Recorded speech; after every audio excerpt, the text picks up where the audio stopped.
Gidon fayiki to bi to so na mini prof and start wi demolition bi koso ewu Kumasi demolition koso ewu Kumasi Kumasi Cocoa Board office na ewo ho no asafo market so ho no na chi pepepe yesi nkofo bi ewo ho no ma squatters bi wo ho no mo na wo ko demolition yesi last week okoi na nkofo toto bobo wo mo etomo antimi and demolition o man so sidi na keme boss no if say Zuba I can't publicly na I sasebo kan no on head of say public servant e bit maka wo say omo ba ye na omo etoto abobo omo no wo ko no wasan aba na wo ba de ade ode be ye omo ombo bo omo nsem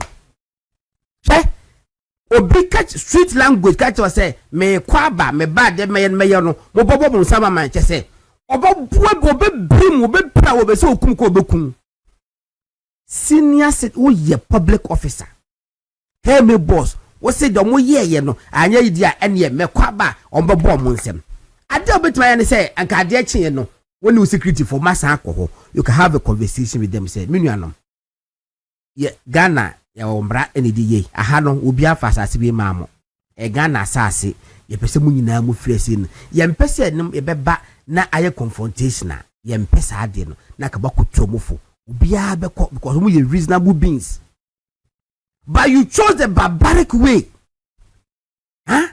uncivilized way to say me o ma to aboy ito mu ka so o ma wi ni dia me kwaba na me ba o mbo bom nsema ma me Zuba hwe yo mommy short video I think just about less than 10 seconds photos ba me mo hwe second brand time ko Kumasi a hwe second yo second Peter chonchon hwe second brand new second and now one of the squatters no security for no what they bono but was someone second no under the supervision of the KMA boss Zuba when was so bad mo bomb nsema man no mo hwe how barbaric, how cruel, how wicked can you be?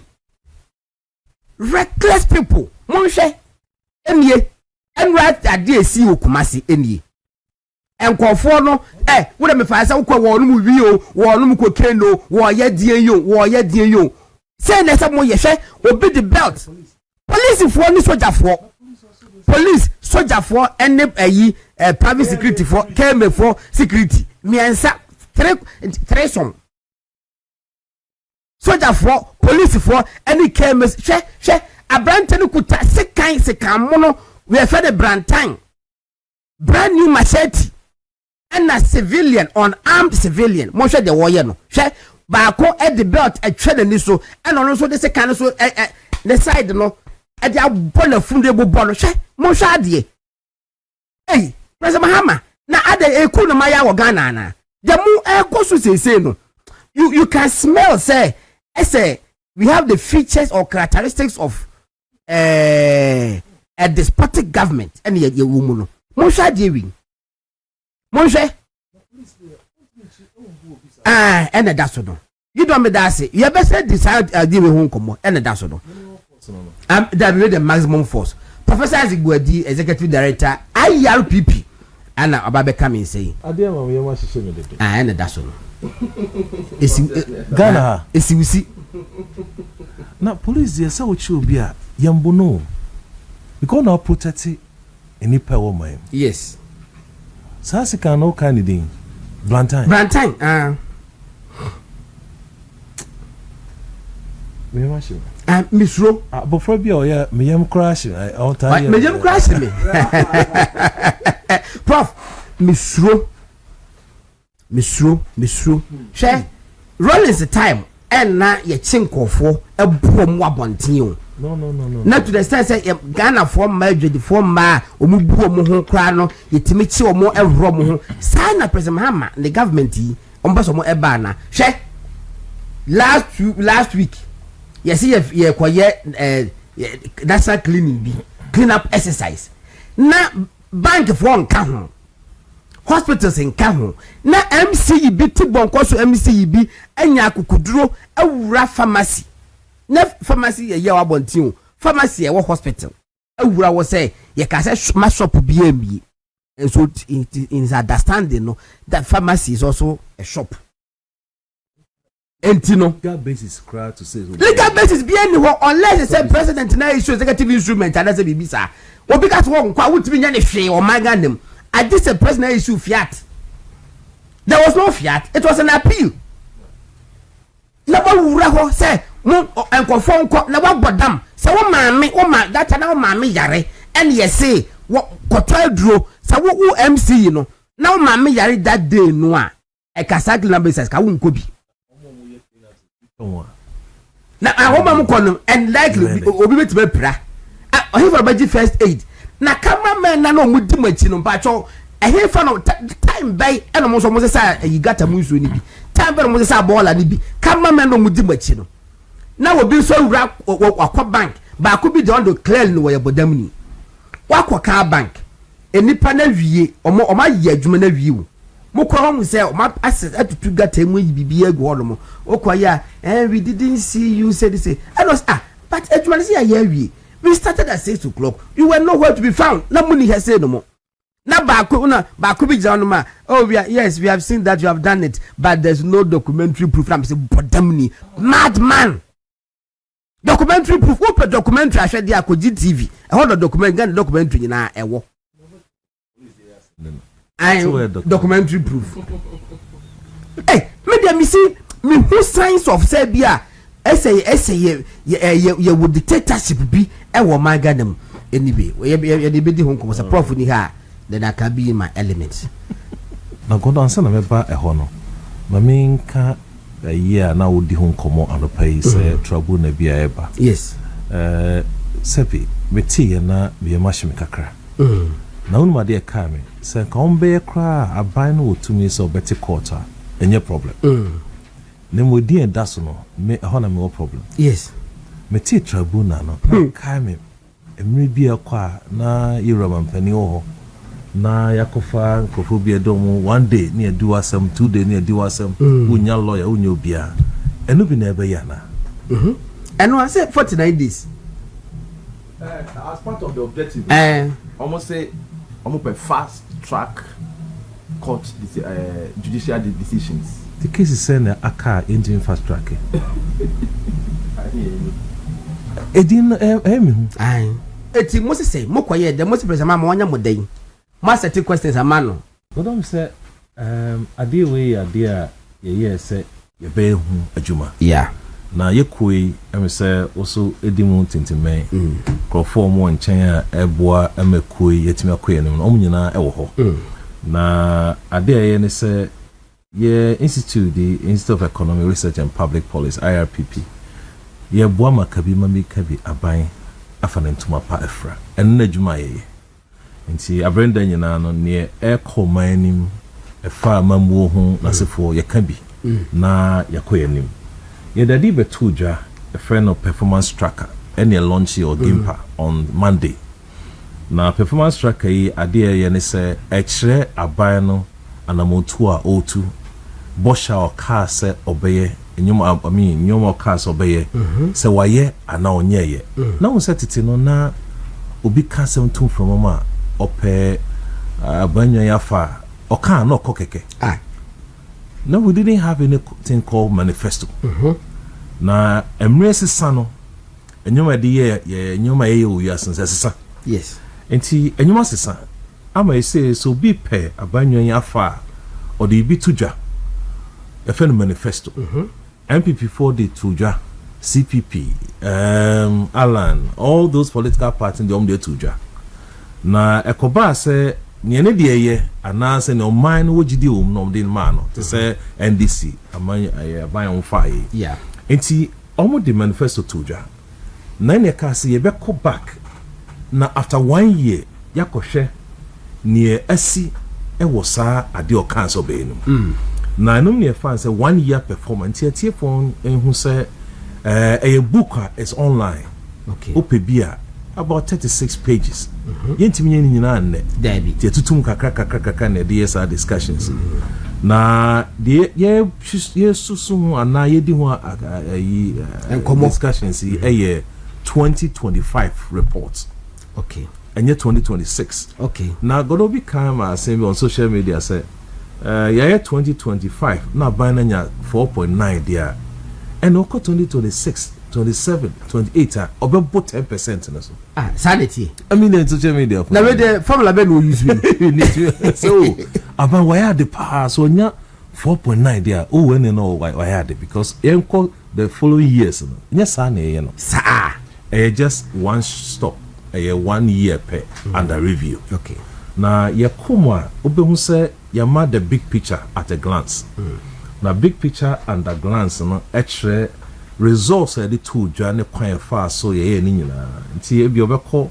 the big picture na wa hwe overall score ye de man no the overall score no o hwa 4.9 out of 10 so o fa emu 9 a chipo enkron o chere say 4.9 in the man no I just say below average 4.9 out of 10 yeah and they said all rounded up when they 5 you're running up, sir. Mumunye is David.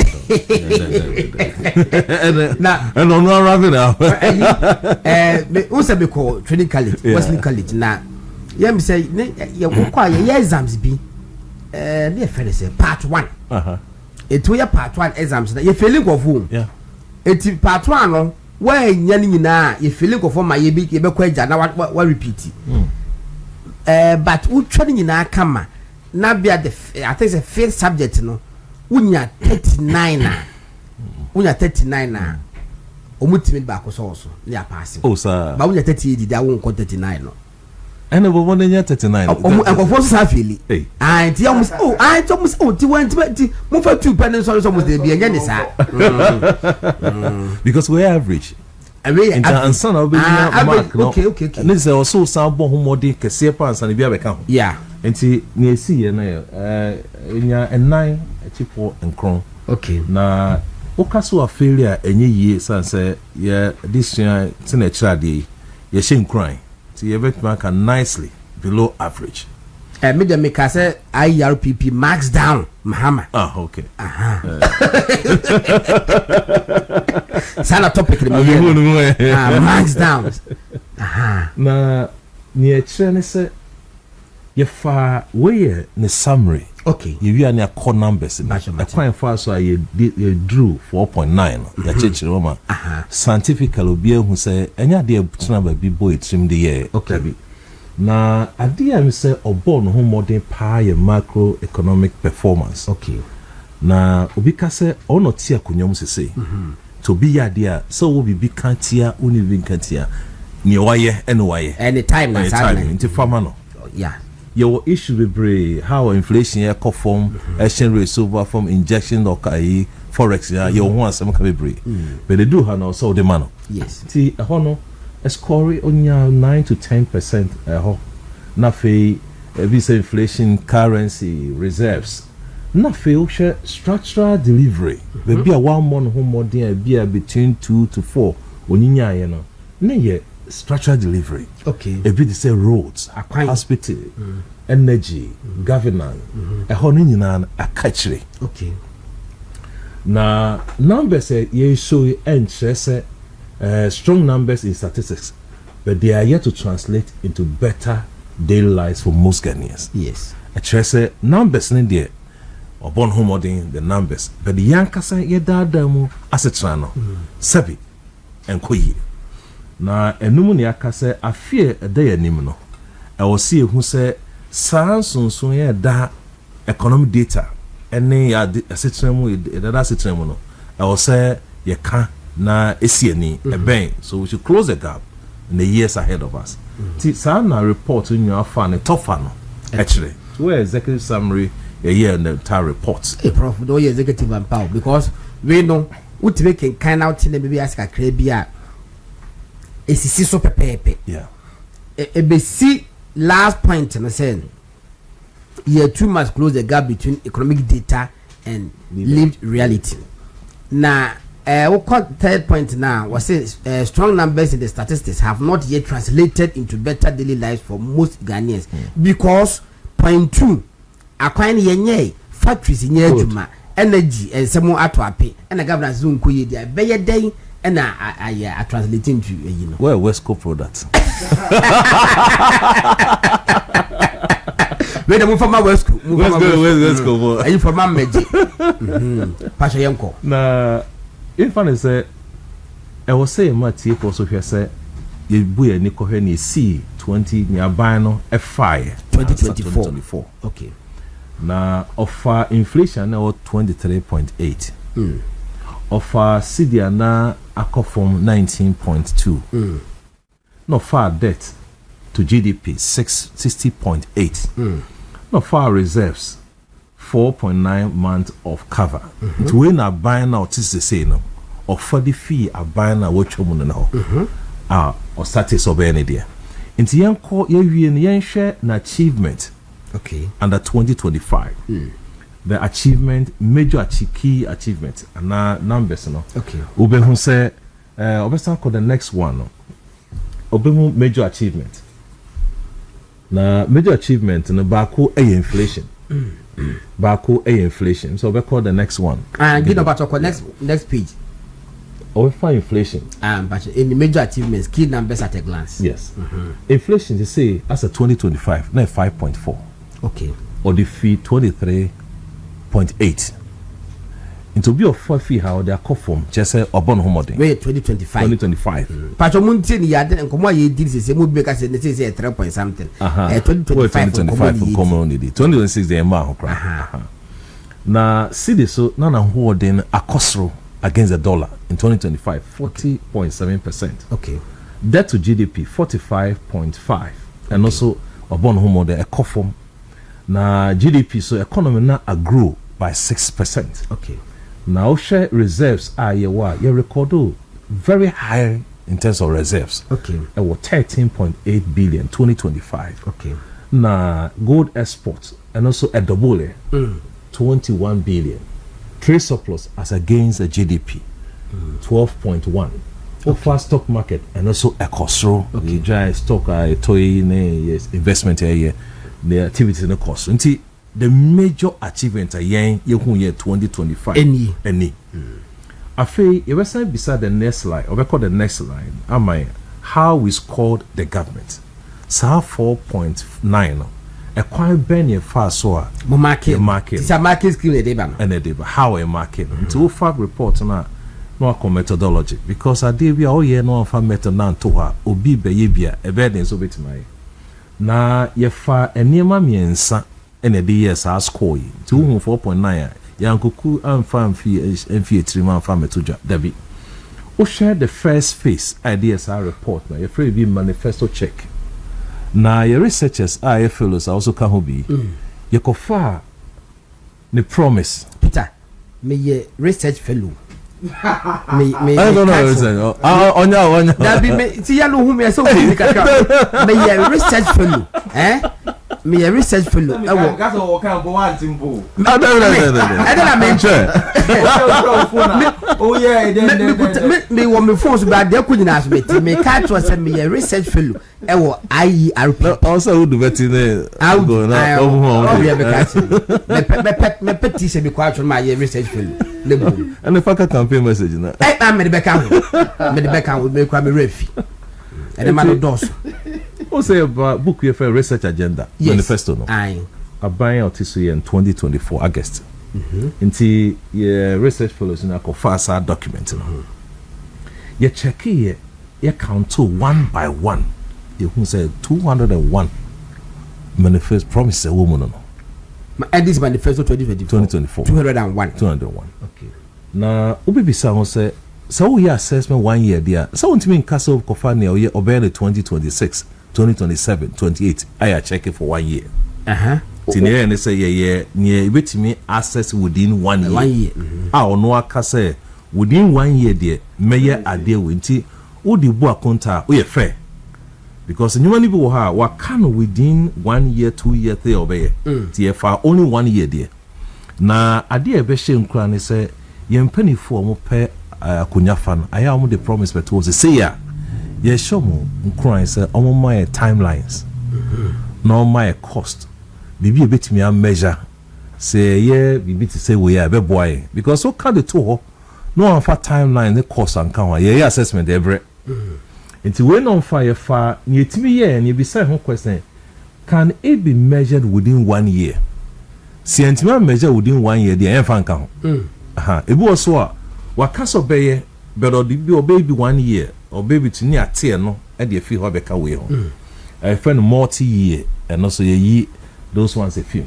Now, you no. You call phase 2. Phase 2 near friend no indicator mapping. Indicator mapping just say, you track here no.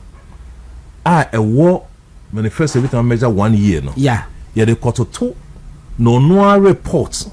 Why we young cockroach could be say aban obon humo there now obon humo there be or no evidence based and then a report on also generate our Ministry of Finance, Bank of Ghana report by the manifest budget by Ghana Statistical Service IMF omunina yakofasa report why year that 2025 no and atoto ya hu the KPIs ebe yiso na year na ya bas scoring na ya ma 0 to 10 0 to 10 no ya the total manifesto target ho ya the total December baseline ko yese ni odi total ansa na what start wo juma odi be ya the 2024 and ya the 2025 the 2024 there ho emra ban put for now call ye no juma odi jaye ni ya total ho na if I say inflation December 2024 inflation na saying good December 2025 inflation saying and one compare you na yama reviewers no more scoring okay na enye bitimi ti call amanone na ye fa 2 no on scores no na ye ni mo kra na yewia se bia na tie bi wom e bia score no de maye no ni nyina akoye pa ye pe the third person no assessment so until we went through a rigorous assessment of the report until go no ni mechanic say out of 201 manifesto promises ni nya ye within 1 year no 29 the nya within 1 year 29 but was saying what cap manifesto promise 201 yes so be yeah in so 4-year mandate ben share you know yeah I mean assessment you said 29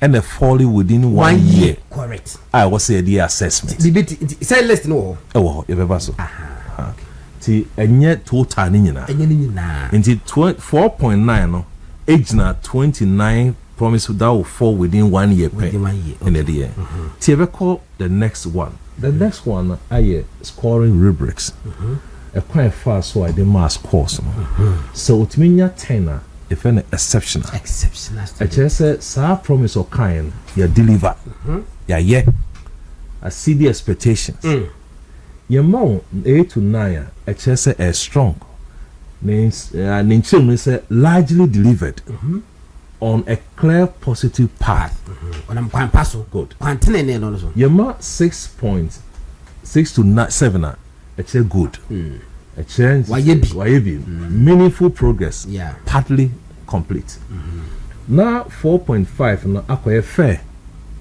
only at announcement stage significant delays ewom your more 2 to 4 it's a weak minimal or no action taken your more shaper just say 0 to 1 not delivered promise abandoned or broken prof we the weekend DM say mess up UPS abe course be under you because yem say we generous say we be announce what they get man for my generous who you generous for only at announcement but significant delays okay me e ho come maximum 2 nti after we are you call the next one how Ghana compares to the world and you better say idea you make sure say odd to 2 if you say there you perform 2025 as soon as you kai you the 2025 there hold on enye easy and how do so kofa infusion bi ansa na waba enye easy na anko wa ha anka godo ama na nya me papa oh nya he o de ento aso nya me ajo hold on see you be compare your results to the world. Yeah, he said 2025 and sign na yede to key measurement we are so measurements yede to to be sure your indicator a bit say your public debt to GDP. Sign na IMF 4% in your figure no. Omudian say a year less, it should be not greater, less than 55. Okay. Sa a honor say it minya edu. Okay. Na Ghana inya under year under review inya 45.5. Just say you meet your targets under IMF conditions on how we can get your public debt to GDP. Okay. Sika you generate do send the to your car yede. Car you here 50. T in say a call. So you know how say a year not less. We should not be less than 55. Good.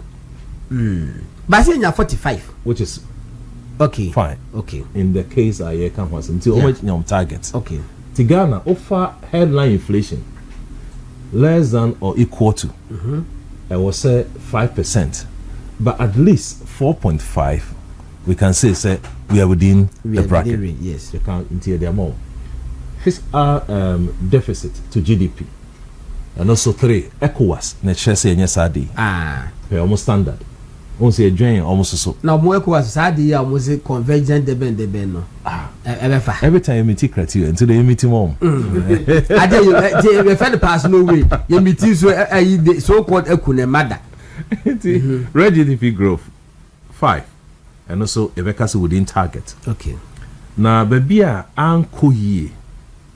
Your comparison to the world, your capital expenditure. Now, why not fine? Why see factories? Why are hospitals? Capital expenditure be that good. Entire mano. To Okofo, to who read now? 0.9%. I was stop. I was stop all the people. I will say 3 to 4. Yeah. Anko ye. You know, I feel so. Your instrumental ye say you be compare your home to the sub-region. Okay. Your neighbors. West African neighbors, almost performance 2025 no. To call the next one go down West Africa our neighbors 2025 yeah my one inflation you per indicator Oshe Cote d'Ivoire na oye ni inflation 3%. Okay. Oshe Senegal 5%. Ghana 2024 no near 24 or so and about 2025 yaba green no say yaba 5. Just say a boy home modern. Yeah. Oba Nigeria saw year 28. Just say anoding. And see say Ghana's inflation dropped was the biggest improvement in the region. Region woman yemnya the biggest improvement in the region. Yenya fee from 23.8 about 5.4. Nigeria is still battling with the 28% inflation. Na Ghana city so apegenumu for exceptional for Africa. Na ya compare no win afeye ba the promise na nkasa so. Okay. What the NDC promised. To be called next one. Na next one no asa called what NDC promised voters. Yes, voters. Okay. Say you got to about based on promises. And the promise no any achiche mu ha. Okay. 201 no. Osha ya ye bia dodo sen no mo kan under each of the issues some raise here. Okay. Offer infrastructure who 2 ho. Promise. Okay. Offer banking 3, irrigation 4, tax reform 5, Oko G-Time and Tech 6, housing water and BBC into 34 economic policies 34 agriculture social policies and range to 20 to education. Until far the best 3 sectors are more 43%. Okay. It shows say abanu hu be bia na ho ode ankasa ewo. Enti the policies nya no na economic policies no emma na ho ode ko na ode na ho ode bebre na akoshe. Plus agriculture. O de can social policies. Enti o shema yen out of this ni select emu 29. Okay. Enti 29 scored with data. Okay. Ti anfa we nyina man fa ni nyina. You fall near falling within 1 year out of this. Yeah. Yeah, the assessment. And then my 29 scored with the data. Okay, me bawo. Prof, we share economic policies 34 as such as saying economic policy 34 it says your car so bear and the economic policies Mako different 34 and that infrastructure no so no okay nema you know banking so no kan nema miensa eti ebia to say women banking e be and others okay until you actually say you have you ever call the next one actually how you score each 29 the 29 scorecard 29 KPIs now offer or call the next one any who are the KPIs also restore macroeconomic stability hold or cancel BSRD why are not yeah why your money 10 under 2025 yes you who say inflation about down see the anyana holding reserves are costly it's your money 10 okay say for an average yes now stable environment for business business where data your fee Bank of Ghana your fee Ghana Statistical Service I actually figure now about form to way your data that I call for my own and call for my own to who's a confidence level no na cost to why also be launch economic recovery plan over in 100 days yes or yana 1 year or launch or present a budget within 70 days man yeah hold national dialogue economic dialogue or yana 1 year say omukoye bibi sa wana omu economic dialogue okay ne say ne hu ni say the former will not convene as a distinct event into nya 4 you who say near a course so that we're having a national representatives representation anchor why all right yes.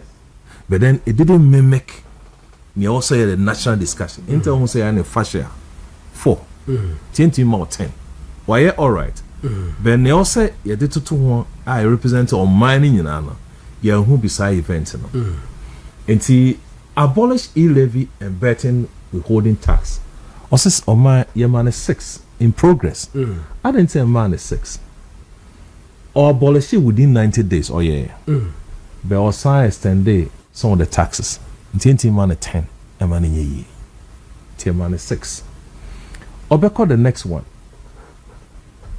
one simplify VAT, abolish COVID levy. Man 6.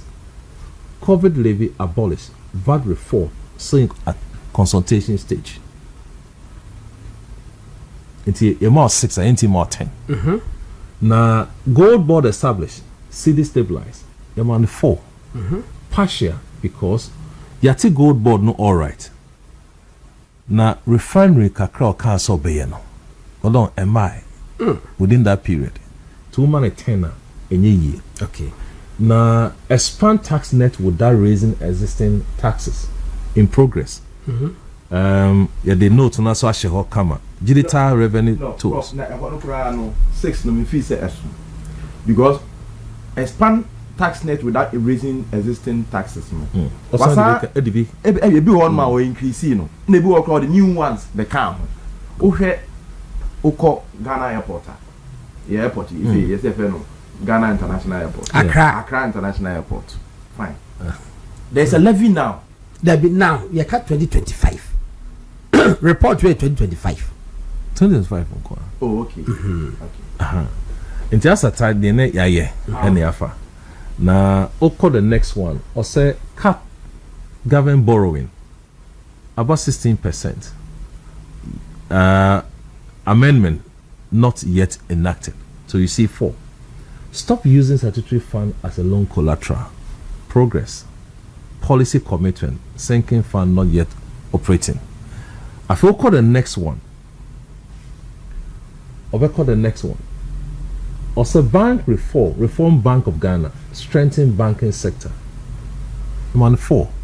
Partial. Now you say rates no. Atiso.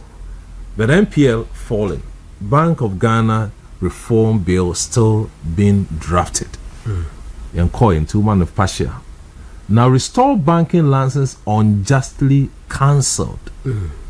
money two no chese behind.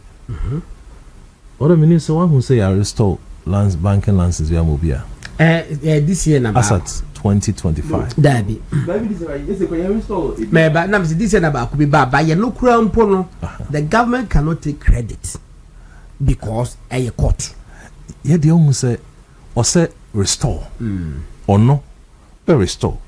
Yeah, entity no. I buy need to me so with my cassette or be restore. Aye. Because they're independent with the BOG. Yes. But you can you man. Aye. Nti wa restore now restore. Am I? Nti behind nti am 2. Rationalize port fees in progress. Review initiated. Some reductions made. Yeah. Oba port to work 24/7 including weekends. Say yama partial. Ya extended hours for port as at the year. Full 24/7 not independently verified. Intimini hunkomo. 24-hour economy, 3 shifts. Policy gazetted. Okay. Job creation data not yet published. Now offer attract private investors for job creation. Number 4. FDI not materially above 2025 levels. Actually, 2024 no. Na senana isika ne koso no ye hu bisa in 2025. Now oko the next one. Also diversify export, add value to raw material. Sana bani kai. Are behind your money too. Raw material commodity export still dominant. It say yen ko nim yen fa value bianka your product they call amanone. Now farmer service center in all 261 districts. You whom be say see modernize agri through technology. Your money 6. Restore cocoa production, accelerate oil drilling. God means one who be sir. Oil drilling. There be and restore cocoa production. You know your dear. Let's say cocoa for one year salary. Prices.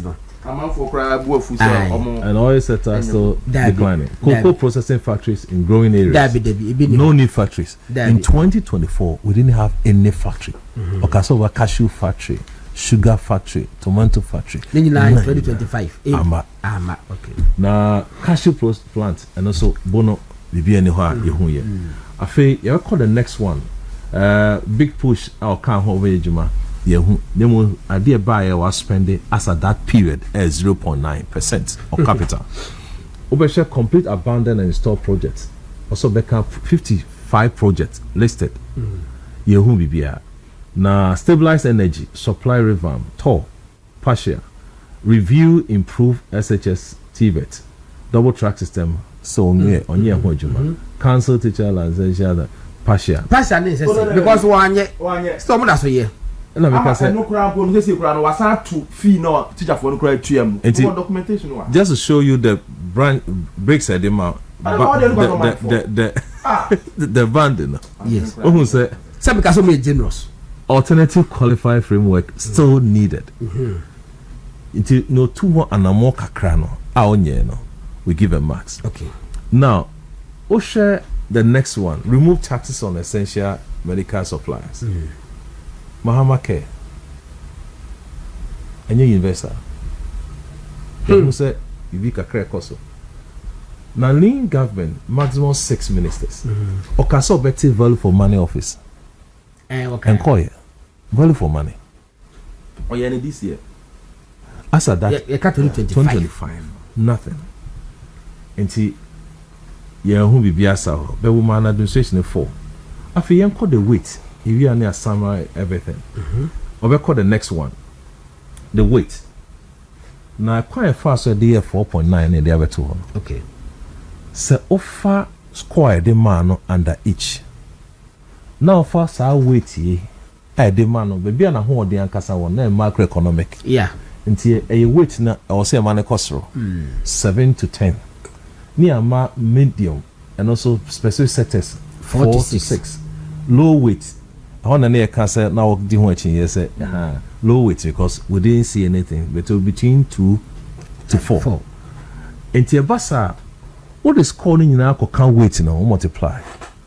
no divide by the overall weight now the money nyina a chess score no when you are 762 you divided by 105 every more 4.9 over 10 or 10 see overcall the next one I feel sector by sector the end say fa one by one you more kind you can be a boom till overcall the next one into sha you did the macroeconomic stability yen fan 111 because of time you who be green you who be red you who be a fair be a straw we are thematic areas all the 12 thematic areas you know performance at glance and yeah usha be a ahoden na wo fom pa infrastructure processing manufacturing our form usha governance our form jobs and 24-hour economy our form into usha ohun be a ban na ahoden no na wo tax reforms na ya manasa into we sector thematic areas ni afa ya fan individual afi obeko the next one to be na ahoden macroeconomic stability into usha o breaking it down hana ahoden no na wo usha brew no wa hwe green hu say brew ni nyina na peja koso nti e ma max na hu say ampa but ade o say hye say saadia onya ye eboa no eye external factors ebe boa no gold prices oil US dollar call form na se for no e mani nya mfaso last year I feel we call the next one ne sambo aban kakra the next one tax reform odenya sam max no your car so be near taxes no be year fi ho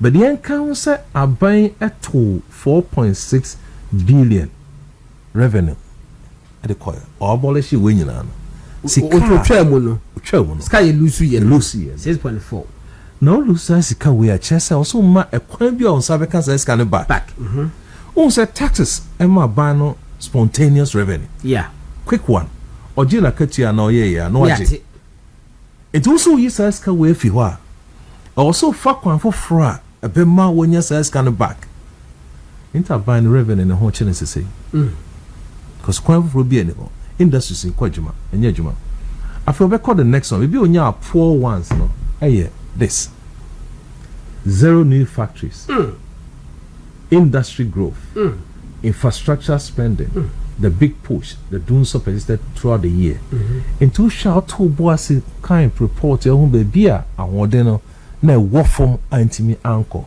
industrial kai so be ni na cashew plant Commander sugar factory they are all remaining at the planning stage and course I feel we call the next one na o share the dashboard for macroeconomic data na I feel a show say 5.9 the next one sad indicators in no na eboa no na baby a hu say red one industry and e ka say aban the jano fufuro na dada na ho no 7.2% about 2025 no ahode na tia ba form to 2.3% e che say sa industry no ankoso ampagya nanima tiwamfo de bia ye be complaining enuma nkoyi ahokyere okro afi ni ebeka se aban na ni be ko ho a afi da yanim 2025 26 27 for 2 years and now 3 years a day yanim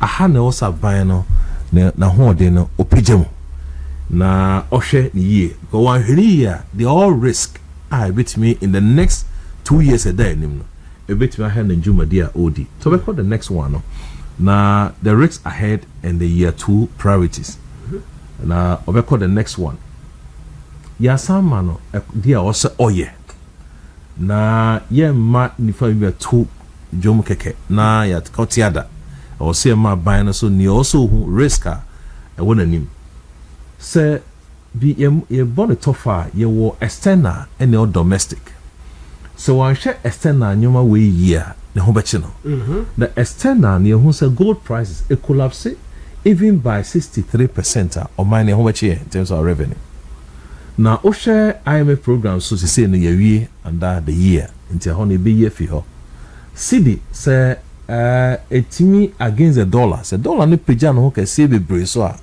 my external issues on your home bechi. Yeah. After cocoa prices say a coffin price and so coffin by even 47% a pa your home bechi. And with which say a band beshes are only ye na ye queer nimno, yet you want to turn out come ye.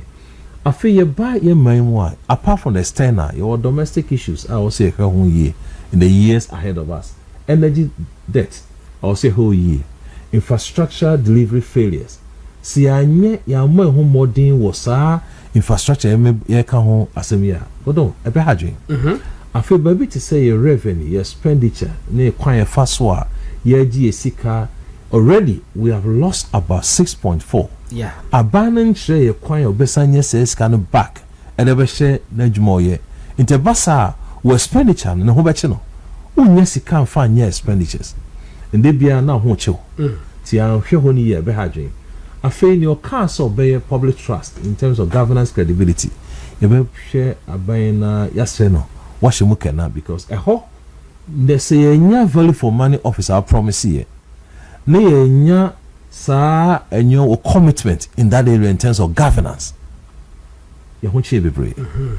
The last thing let me say, Becca, yes, this is priority areas are abano. I also show we sure no we are near called the verdict part. No, and your ma also abano so to the year 2026. Yes, selected about 6 indicators. I also about infrastructure, manufacturing, energy, tax reform, banking, transparency. And your ma, I was say, yeah, I buy ocean ye. Na ye queer nimno, ye di uncomo. Yeah. But don't, I feel the last name may share I can say, yet 4.9 if he tame one. In your saying 5.1. 5.1. See, the queer idea science say, record fast 5.1. You're breaking it down. I'm a buying of report and over here. No one quite professor obey honey. So we call the final winner my the gaps 5.1 a hanewa. Okay. You identify Nyoma 5 infrastructure, industry, manufacturing, energy, governance, commitment, social delivery. Sa Nyoma a train marks no down. So the 10 now 5.1 a idea and more marks no a call for. It is offer report now sha abani be hu say we there our someone any call here so person improving the marks and now kasi enfa you running up nti me running up but don't for being can they really need me and there was say ordinary ko yi because ultimate nya economy and industry grew by 2.3%. Go for 7.2. Another 2.3. 0 new factories completed in a year. The way they also bear within a year. Na 0 die. Omonyon. All right. I'll call the last one now. Year 2 will tell the full story. 4.9. If are 29 out of 201, the best performance microeconomics front, and the biggest gap in infrastructure and factories are anchor and my buying Najumano answering within 1 year 2025. Take on. Let me say, that's not going to a report and a full report about 30 something pages. We are forming kitty and what your phone or here for the home. Okay, the professor as body and a machanica no executive director IRPP. Ya nyamencha de ambrasimu no me research fellow. Now we be Gordon. Then with this analysis, the prof is saying they've done well 4.9 per A. We are not seeing anything for them to get 4.9. So year 4.9 year average.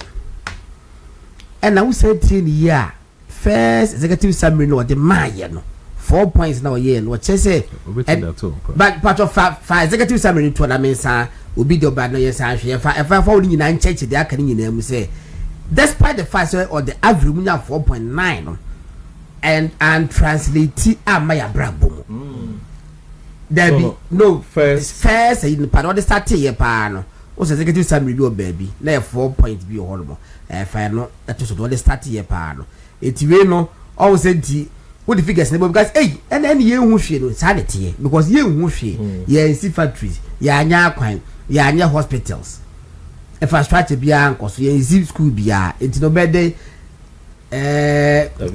next one hwe on starting no second slide starting first you now the starting you know I think say second second slide second slide no fato so ne hwe ade when they be hu for no na me molo pam na me nko is a third slide aye what it to say ebehwe correct what does it mean 4.9 na wumunya ye no asechere say say macroeconomic performance inflation currency reserves was exceptional scoring 9 to 10 over 10 inflation number above from reserves no so ekosoro exchange rate no so are stabilizing so go na make say issue they say na time and your issues with very yes about how inflation bar from the story behind it but near see yeah the man says and na muntia han na very critical point 2 no was a structural delivery roads factories energy sector governance lag far behind scoring 2 to 4 over 10 seka ha and go nya 9 to 10 dia ene ka Ghana yi but a whole wanya 2 to 4 entin eden ya entin translate into eno by last you say strong numbers in the statistics have not yet translated into better daily lives for most Ghanaians. Year 2 must close the gap between economic data and lived reality. It is added 4.9 but a average score 4.9 and so no 0.2 no a 2.4 it to be mark ya brabo mo asempa de onya 4 e be ka 3 what you say it but was send the message no say we had no e be ha no antini ye dia ya san e dia ma e bi so na escape itimen sa enity pure ankoma and e was no na me papa say what say Gordon e ya to sa nwumi mame we so plan B no busa question bi was say is getting inflation down an objective or it is a strategy to achieve an objective. It's getting inflation. Was it is getting inflation down an objective or it is a strategy to obtain an objective? Yeah, I'll take the second one. Okay, what is the plan to achieve what? Okay, all right. Also, buying obefa akunyana. Adiana Ghana edin komo pie ha buying be inflation. Exchange rate. Average Ghanaian, I don't even know. So the strategy was then targeting these two indicators. No matter what we do to bring it down, because a year will be assembling it. And they achieved it. Regardless how crook we on the year. Oh my I feel 23.8. About 5.4 as at the year can was ye nim near course Amasanyuma and Cosani the natural way I will say a buffer no. That's an echo, you know. You are questioning so many articles that are be on this issue. Exchange rate. As of today, they are saying injecting funds. And the minister say so all by bio governor. I are preventing it from coming. The issue is say, yeah, man emphasize I didn't fund to now me who be say will be one of speakers and say yeah, person Ghana for who tricks are you use to bring the inflation down. Meaning exchange rate down. It's almost now. Oh yes sir, we be sa question and say nanya sa BOG governor yana every month be a obey public discussion. One extra inflation, extra exchange rate, monetary policy committee on the report ba. Eba ne say na fe do be kasa say ma public in hu ne ekoso. No, the means governor in the opposite oka because who share question na kojo opon kroma e dey call man na or yes oba be answer na. No watro e woni other paper dem. Nemum NDC for no no mo the political angle to it say no omo mpene ma wo the opposite kan yema nka go ka e ba haye e no mo prevent it but say public e be hu near say the etie ben e see no international community omo nim ne cause it's so bad. Go and check prices of stocks, go and check other indicators. Say MTN boss or Ghana okasa keke o dabi onkasa keke let's say this scale good momo no so cry nya senketo trillions oh enti ensem bi wo ho a yenye sade ye fa nye politics o prevent a governor of a central bank say mon kasa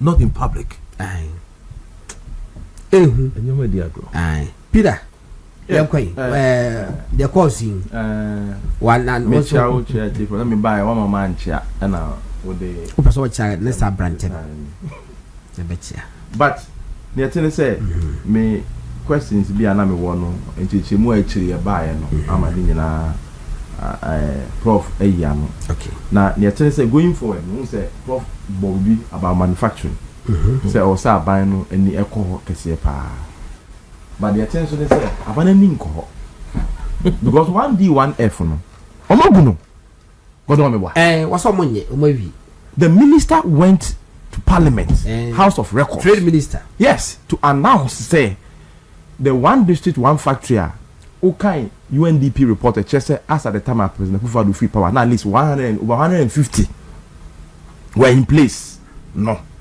omajai and the 24-hour economy no mo promising even in fact okay you see I want niente nipa bia eto aba and ye beto abanso a say okay no candidate na say presidents and our parties no eba bonten be make promises you see in this case NDC omo na box omo to say within 90 days ye be say within 120 days ye be say within 1 year ye be say within 2 years ye be say and within 4 years ye be say in their manifesto omo list ni nyana into fa no omo 120 days social contract with Ghanaians ni wa say na most of the promises omo ye ya omo anye no nyoma promising say within 4 years omo be ye no and no omo ye the 24 hours economy no omo promise it was part of the 120 days promise so at least first 3 months omo see manufacturing companies are a bit ma fa adwuma ama manfo anya adwuma ye say adwuma baako nipa miensa ne be ye it was part of the promise mpacho omasi adwuma bi a afa nipa miensa 3 shift ana daddy na mum no we ye omo say market market omo say be some questions say and kola wo ko omo page man yes someone can some here market daddy papa bi and a frame na madwi ni sa se me prof kan sisi aso was awarding maka 24-hour economy asemiya ba se mumusa kwesi se mumusa mame was enti meme ba na okoye mechanical engineering yes wo KNUS ana say ya wati fi ase woni adwuma no ehia fa wo promising say da was ehia fa no kan say edwani ho enti no woni adwuma was e musa pesa mama na say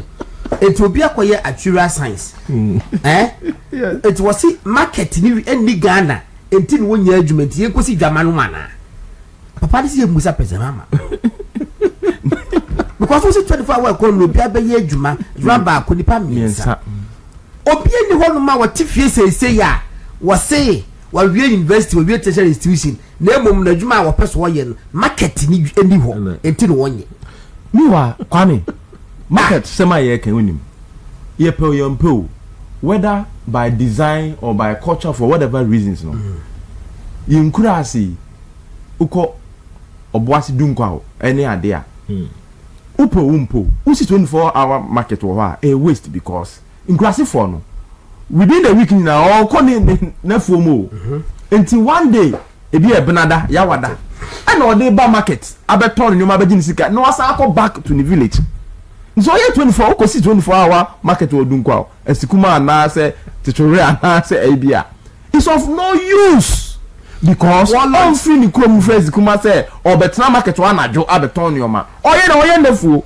one launch ba ko no wo sa na okate so e wo asen was and wo chechim je say na person Mahama no na dwe ne say obi abon wo Ghana obi aka say obi just one na be chechim na wo be chechim no assign diet ne ho we a terrible communicator wasi adiro musi no storage wom enti wo bedwa so na wo ne mane anto a na wo da koso na wo kofi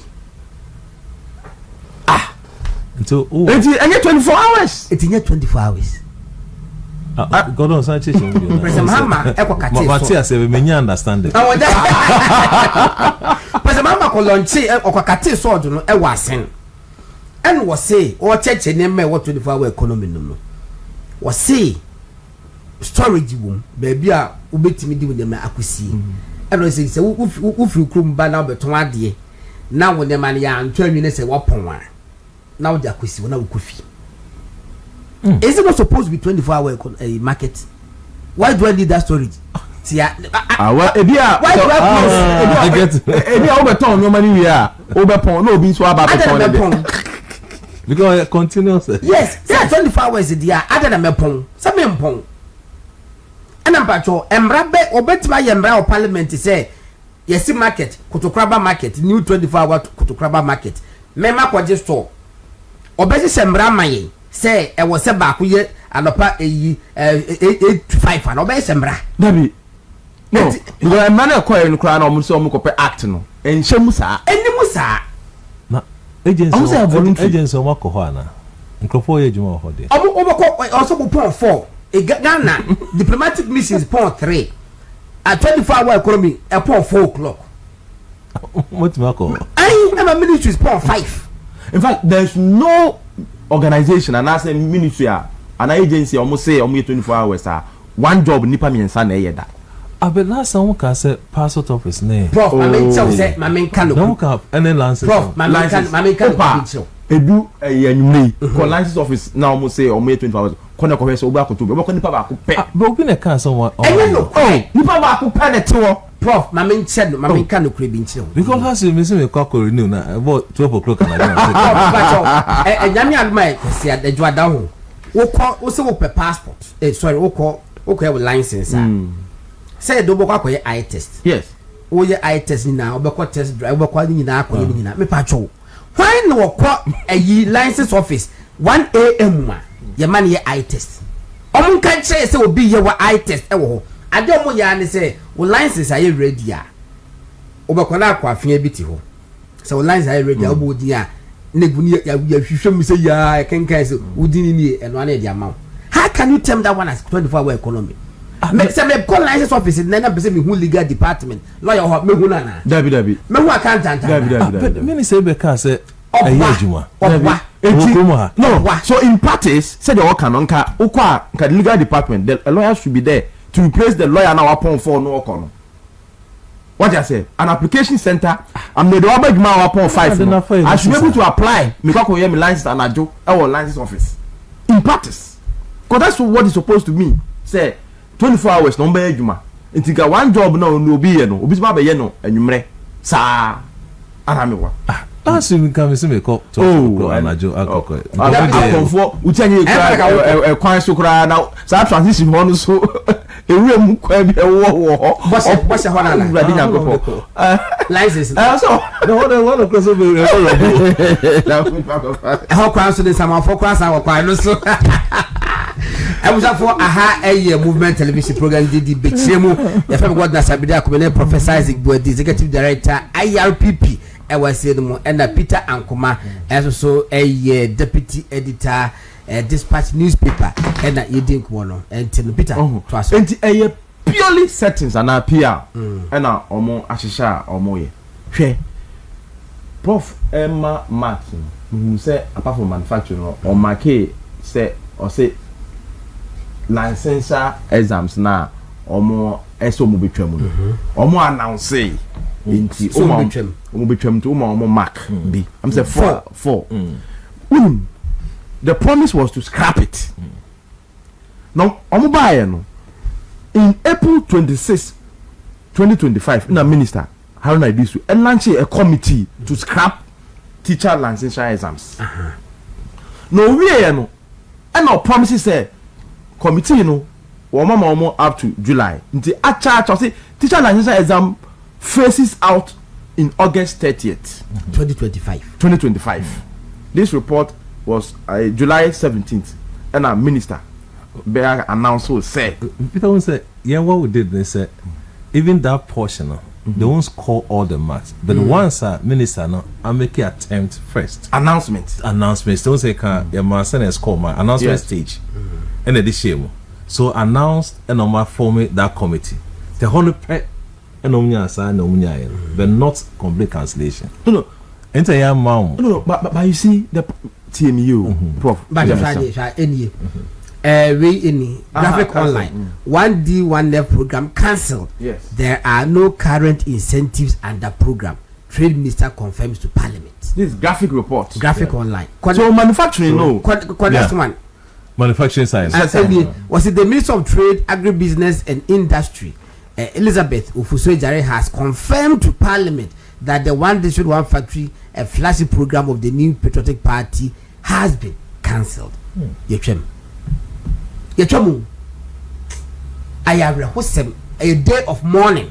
I said to me, declare day of mourning. I'm on my Ghana. So we say one friend is a 24-hour economy, no, a industry driven. Yes. Yet unsi factory. Yet over 150 no. What do you mean by this? You the free so cry. Progress. So minister ni we no. And now obekere say by August 30th there. Na ye twam. That same year 2025. And or church say a new system ebe take over. Bibia. We no August twam last year. You be call 20 November ni mu no. And NTC as ebe church said the teacher license exam fees no ya tum.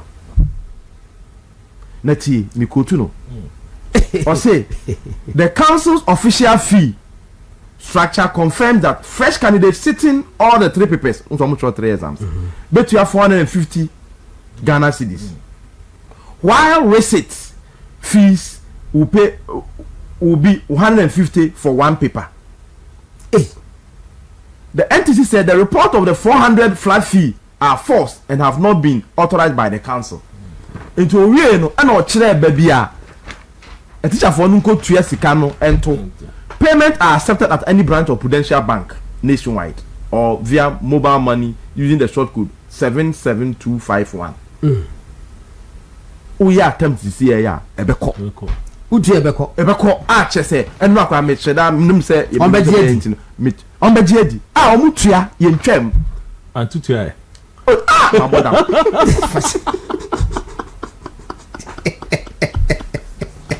Probably could be was it 2-3? That's all one go training college. I'm go training college. You also test you to chase can. I'm any omu priority o. Omu priority ni some ba omu pam chief justice. No ma set up tribunals. Akofa omu nye lawyers omu medi cases are purely legal matters, criminal matters. Any here omu. Hwe quota system. Unim say NDC. Tribunal no. See eba so. Ma nyanya do ma print a bill ne report no wa. Na reho. No, that time kakra ati. Hwe because the number much charge man try ya charge ya ma. Aso no go for as part of their 120 days promise no. So muba President Mahama say Ghana oba obeyem. Also ba the next NDC government will abolish quota system. Mahama assures nursing training institutions. Say na obeko nursing training na. It got to a point and now there's a quota because schools no almost some funny baby many pana ko boroso. Schools now infrastructure no school infrastructure intimi enketa for the students. President Mahama did politics with it. Say no. And say yes sir. Now because of say omu sika also omu tuya na nursing training allowances na buy no the quota system aba. No na order that o. Oba no oko nursing training institutions ni nyina ko promise oba obetwam na wa allow omo say omo obi apuso ko nursing training dey also because hospital crowd also you hear more nurses. Last year and this year the Minister of Health state a nursing training teacher trainees and say there's an order that they should go according to quota by their mom. In fact, the minister even gave warning to college principals was adhere to admission quotas or face sanctions. It is about announcing say ebia quota no they are doing something about it. Now command for I disagree because in the end they are giving the principals warning and say someone pay now buying quota or their mom no. Omo this one there's quota system. Omo sanction omo. Let me quote the minister. Say in fact everybody must strictly adhere to whatever regulatory agencies will determine. Whether the ministry will determine. Whatever the ministry will determine, so that you don't give admissions based on your own parochial interest. We don't kind of be. Wait this year. Yes. But Prof can't last year. No, last year so there was a quota system. Okay. Google here. Quota system last year. That's the interim. Your chairman can this year and go one say one. Also last if I look at our stories now say last year some principals admitted beyond what the ministry gave them. So Peter's quite can say. Nana make HM say in terms of the marks allocations, be announcement stage will even attract a marks. And what he's saying is for no cry doors. Because it's announcement will be announcement. It should be 2 or 1. But it's their intentions. Okay. It's their intentions. And the 2.9. And they announced Women's Bank last year. Women's Bank and feature. A feature I'm almost on my allocation of 50 million last year. No, it didn't go. Correct. Until the announcement. Until give a marks. Oh, share. But it's wrong. Even worse. So all the announcement stages per your analysis. And then Mama, this year, next year, announce all your policies over here. Now, more marks, 7%, 7/10. And when I make her say, Messako school be. Because it's you. Prof, be a generous. Women's Bank last year or announced so 50 million alcohol. Skebianko. This year was that announced to say 400 million 150 billion Women's Bank. And so secretariat cry and setting up. Not even one city. And this will be an announcement of a project or a policy. I'm in 4 months there. And you got 100 you know announcing in now. No 9/10. So your tip go down onya 0. Because we must have code of conduct a EBR must establish robust code of conduct. But we be say present level 400 students. Every year licensure exams no September. You see? September. So the cancellation they didn't cancel. No, they didn't cancel. An announcement the committee we crowd say minister cry charge causing financial loss. Yes, because a committee na ima alovi Kwame alovi on the committee no announce no Kwame alovi. So Kwame alovi Kwame alovi ampa, you're right, Emmanuel Kwame alovi. The Minister of Education announced this during the inauguration of the newly reconstituted board of the Emmanuel Kwame alovi. I remember Kwame alovi. The first headmaster of community citizen. Kwame alovi na Kwame alovi one teacher union Kwame alovi na President Mills among year and headmaster ewo Otuam secondary school. As they say no say is or retirement and na kwa say Ghana Education Council as I think say chairman. Kwame alovi asa ne ye ka no. Okay. Twaso Peter. Hwe prof. On say the name bo di Peter. Oh yeah, why are there pa? Za no pay ahomachim dis be bossala. Ampa into this go where you know o campaign no make contribution. The way in the year. And yet, them in Casa, you know the research. Yanko. On the governance, Muma and Mark, we are famous. Next, he has to improve on governance. How do also go near 0 cry? Governance. Check all the state institutions.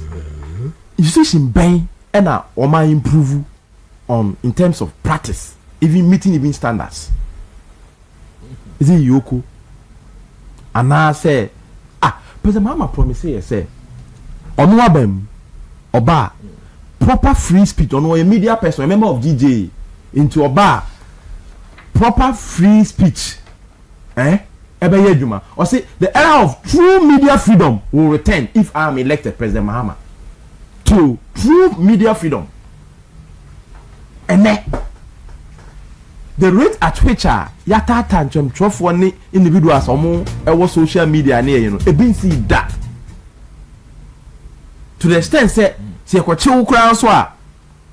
Bail conditions they be born. About them bail conditions about them. Na me and madam for a NSS they on the 650 million Ghana cedis bail condition. You for the man. You 650. And 850. Say a chill corner on quarters of 650. It's 850. Na 650 crown. 650 near say me man's name. 650 million. That is over. I just said that's a more money. Oh, so that's about the ancient of ages. Rock of ages. Come on a bit. That's really what money. Him be was it rock of ages. Clap for me.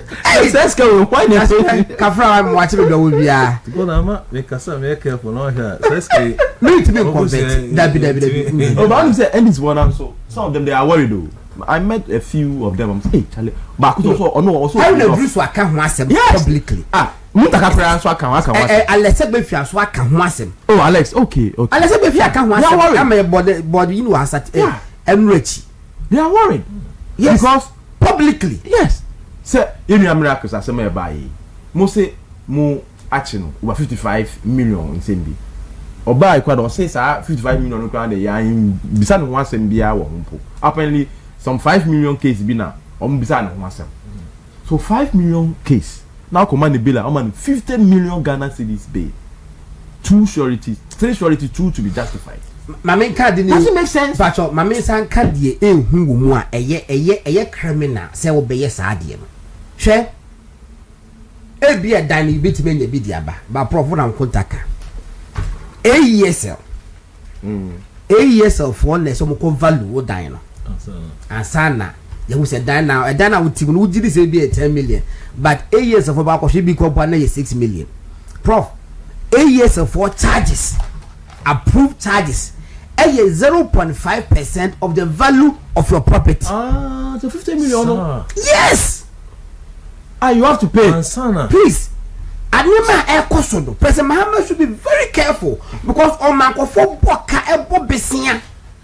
You pay 0.5% of the value of your property. You approved.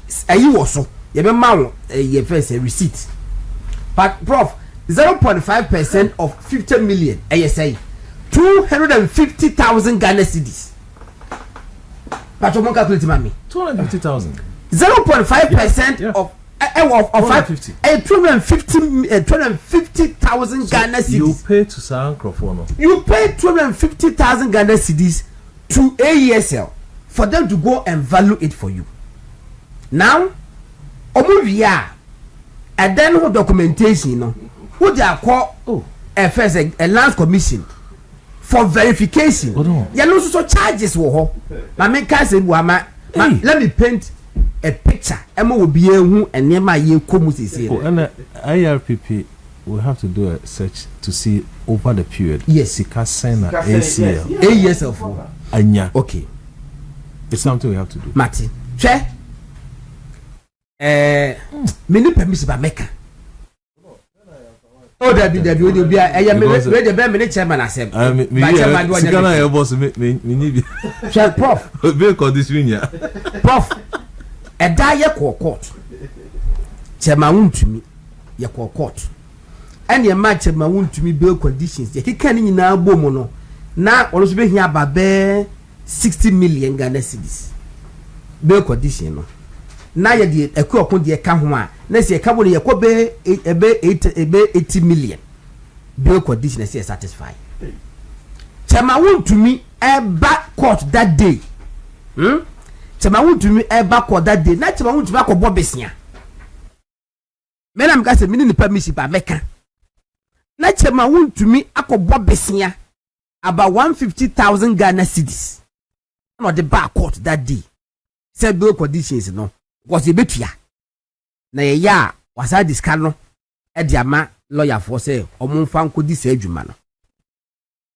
Ya call ye court 1 and court 4 I say satisfy both bill conditions.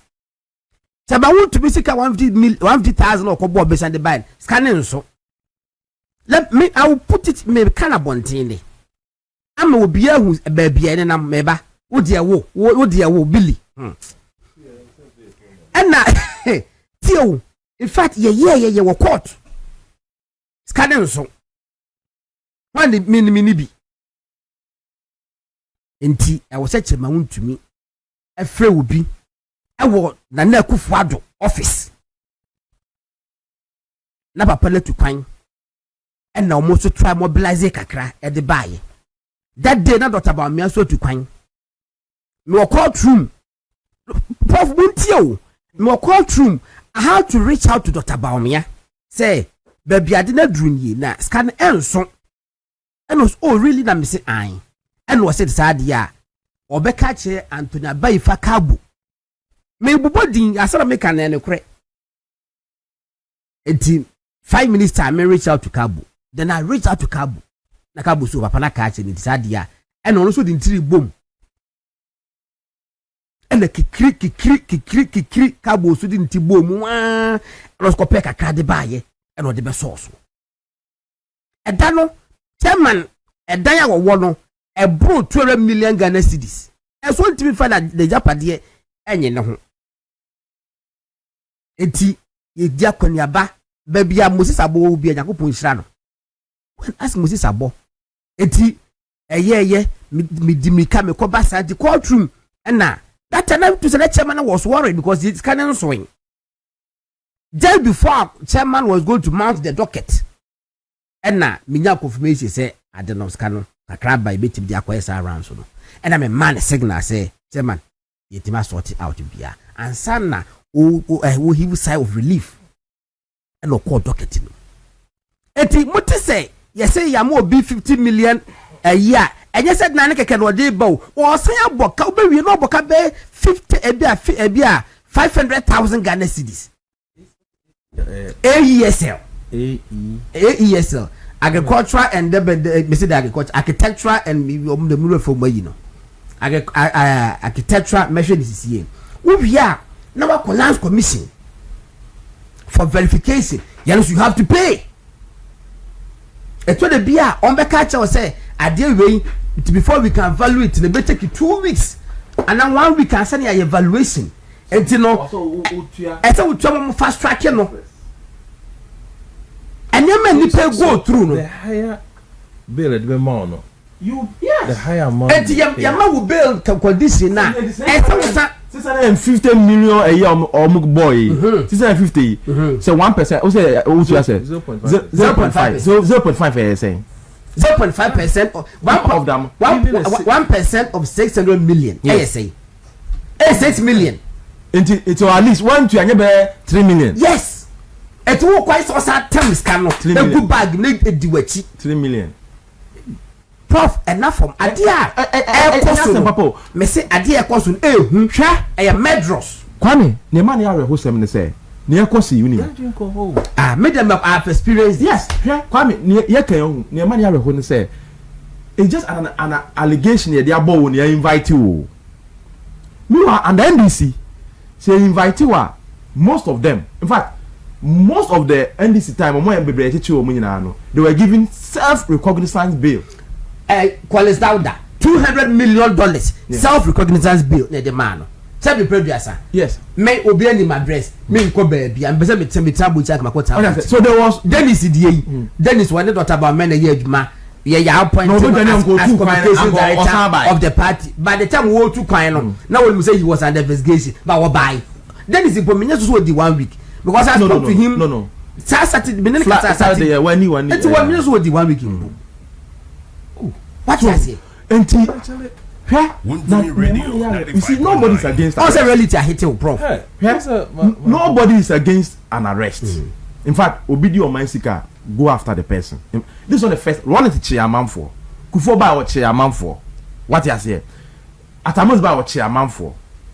Akufo by what chairman for. Is a John Dramani Mama Samba you know bet you be. There's nothing wrong. Anti-AESL Architectural and Engineering Services Limited. It's for the state, right? It's for the state. Then we need to get how much. Yeah. NDC by the calculation on that. Omanya skapa. Here, Prof. Ye chairman for that. But a BC that not even under PNDC. And ye che political opponent you could try omo dan the beto abontin say where you proceeds of crime. Okay. We make now ni about the big maka. Here, unim say adubahin. Ye kwa che no. The Attorney General, Minister of Justice, or also a Justice Minister, no. A press conference say the process of crime ni be and they say ofa. Oh yeah, Chado. Okay. Mefe. E dan dey wo. Papa ne dia. And omo de yoko ne court e ko bo ho say omo freeze dan nyina. Yes. And now ofa any obi. You know why? Apparently the man had a system say bia o prof so dan. Me nanfo bibiro omo ye bi. Obeje no si ama.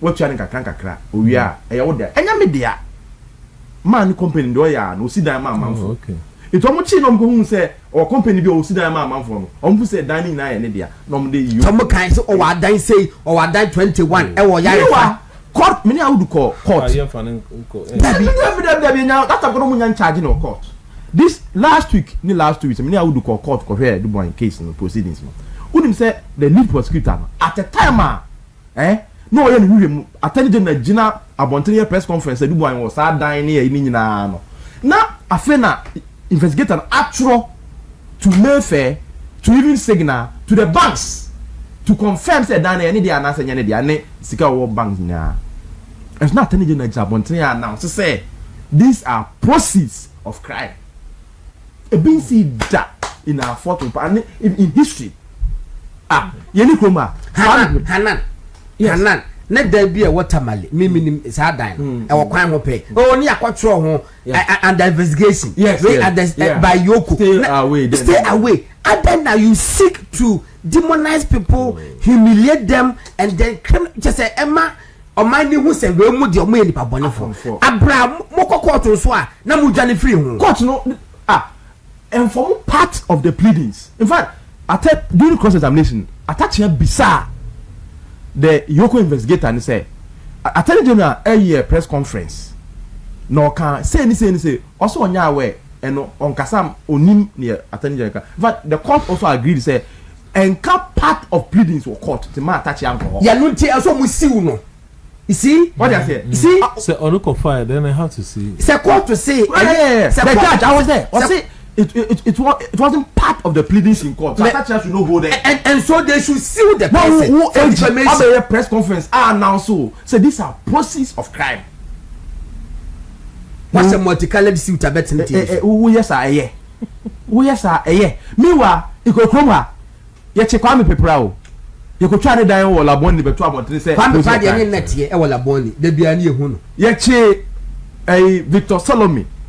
NDC those days now quality green the then chief of staff Nana Atodazi no account court acquitted and discharged him etika you could try that time you could try and die the betu abontin say crime na cause no this nifie ni na process of crime ebinia you have not proven it you know what you have done to him to the man in Abusia the court acquitted and discharged him na actually open you we could try and die but trouble to say these are process of crime. Oh, we should be professional.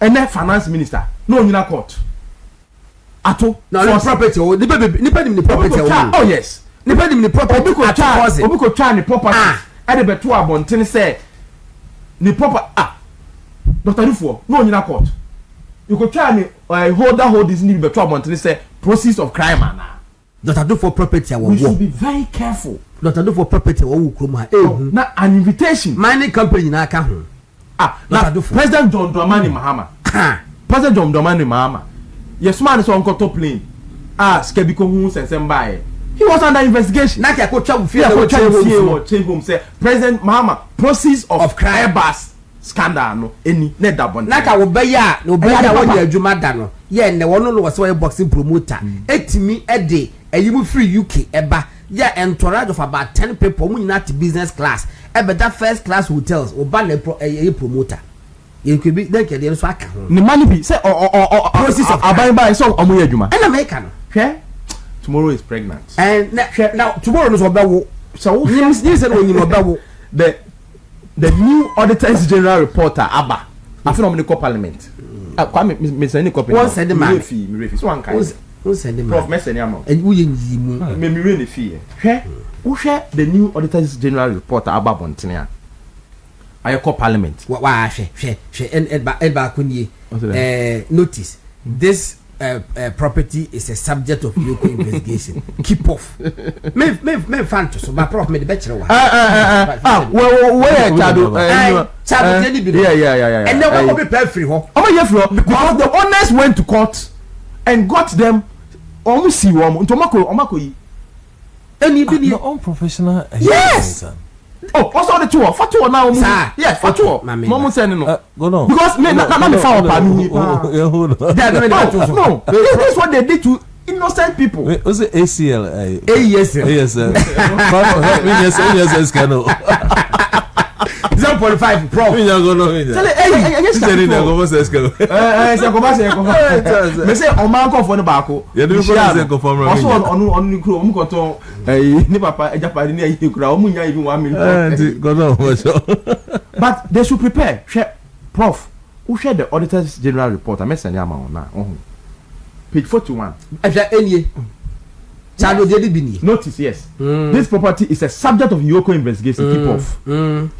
Until obi otini fie ubekom saa papa yi o dis kind of bre obi company no see dan man no edan we enye edubu ahendia the company see man no and it is done nipa bebre omoye say companies no okuko hu omo ska no mo see dan na man omo wi a edan na enye omo dia o e wo dia and this okoche the owner of that company but you me yefi now ukofa saa property we say any process of crime why papa na obi ne yere obi atuka no akonya se designer me watch efe pa ye me na me toy it is all be chi me now see me process of the crime ni bi ni me watch now the beto abontina ya de papa me why ne prof see Auditors General's report Forest Plantation Development Fund Board t ade omo ye na dachi we noted or the auditors that the board disbursed grants totaling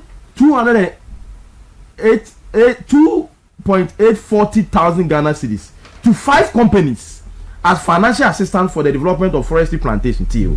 However, our audit inspection disclosed that the beneficiary companies did not own any plantations as claimed in the application letters.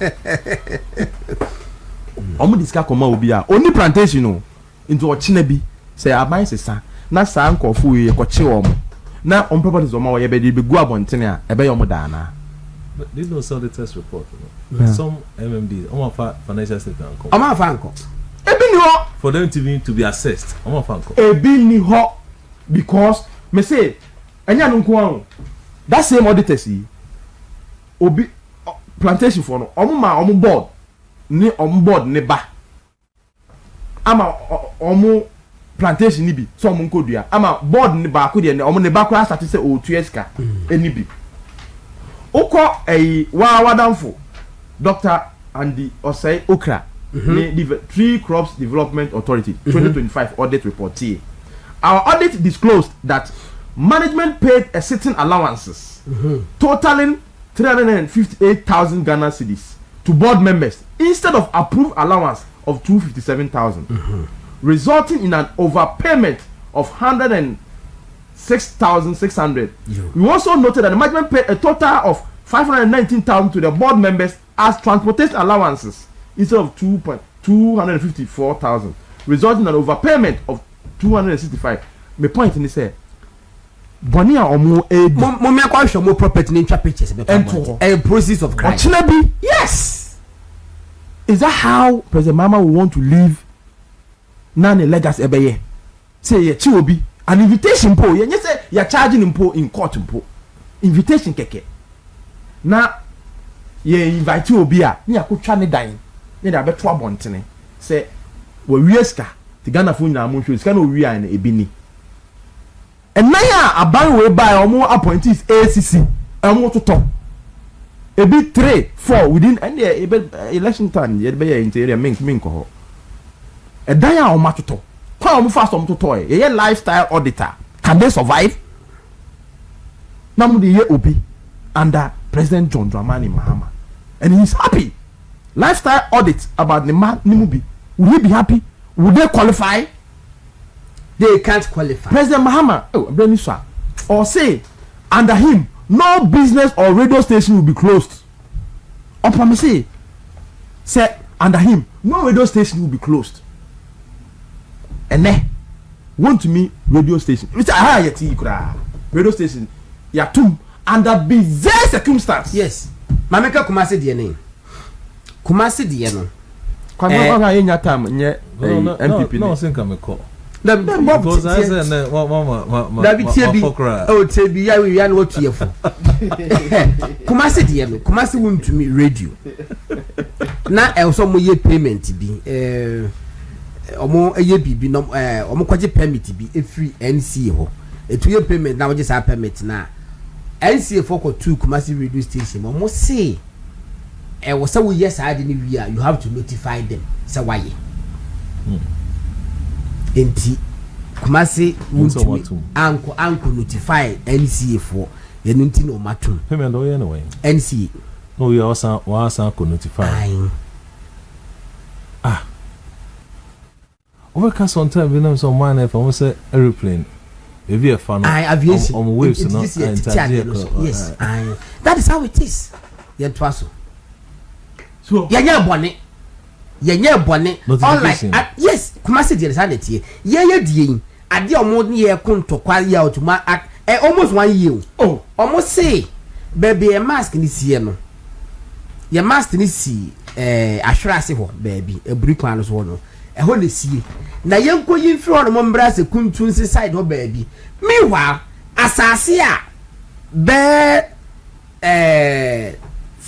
10 meters square ya no baby esie no ye ne class FM ye ne class FM say do agongo radio station ni TV station no omo master no e ho nesie e bom sen o we die ni asase no within 10 meters square ho na emienu nyina ye diesie e ho na Accra radio station TV station nyina e ho nesisie e so mo se ye nko tue die no ye fa ma low line area because Accra a low line area below sea level. Yeah. It we ya ebe din say ubenya signal ne kesam na kwa akiri. It yen de yen ko pharmacy ya said ebe ye bie radio station na okumlemle fo nkwa na betie.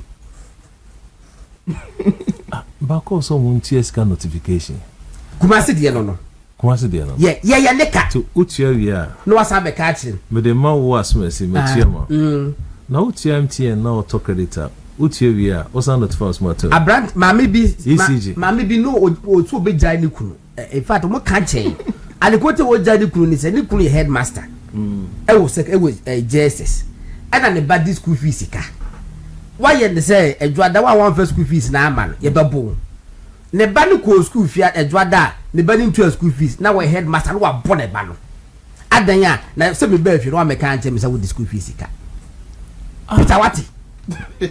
A papa na ne ba ne ba no ya wasam say edwada wa fa ama no nzenu wa oti ara ai sa papa na bu no pa bu ne ba na fa na ne say na wo ye jibi fo ye dipa boni ni meja go do an fa na dro ai wa fa drampa mati ya traso miwa che wa nya wutimi ka des no aka 10 minutes sure utifie o dache sa ade okay o de TikTok abuse so ai Camilla Alasa ene MPP nsensem no kura hia me kwa MPP nsensem okay o de na bi say asem bi eni miwa omo ba o nsem wa Ashanti reading dai hwe miwa omo ba yi o hwe cases a o ma discontinue da o hwe cases a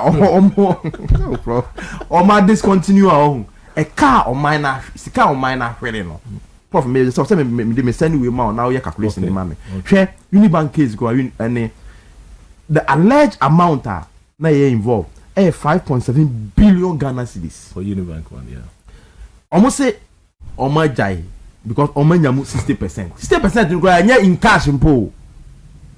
There's an arrangement that RTA call the Attorney General is not able to produce how the 60%, the so-called 60% or recover. Why no? Unibank. Corrado for. Ho. It's an agreement. Yeah. 5.7 billion. So the 60% of 5.7 billion, that's about 2 billion ashe. Omane hano. Debbie. Share Cocoa Board opening case no 271 million Ghana cedis.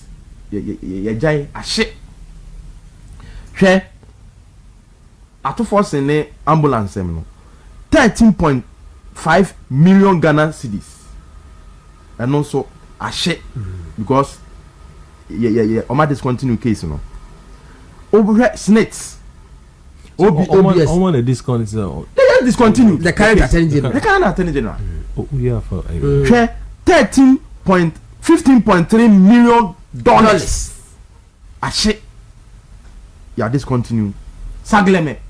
And look at it or say the amount involved no.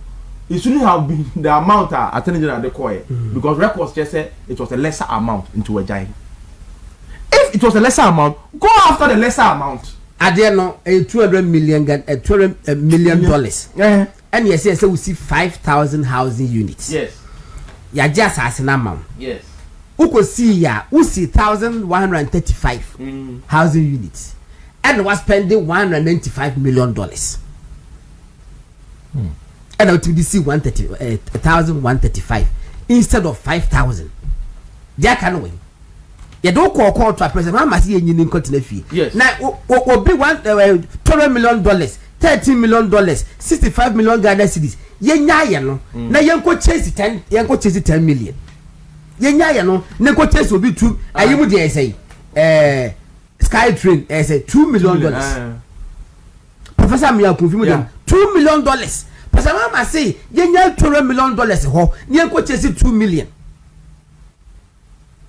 Because what time? That's aura. Now where the ba? Now you be putting from. This is the real loot. Yes. This is the real loot. Omo loot to minor. Na nyame one omo ntena se ne MPP mbra. Na the mu ye die. Omo kokwa na because say a process of crime no. Omo bu so afford it omo dan mu. You be to omo dan.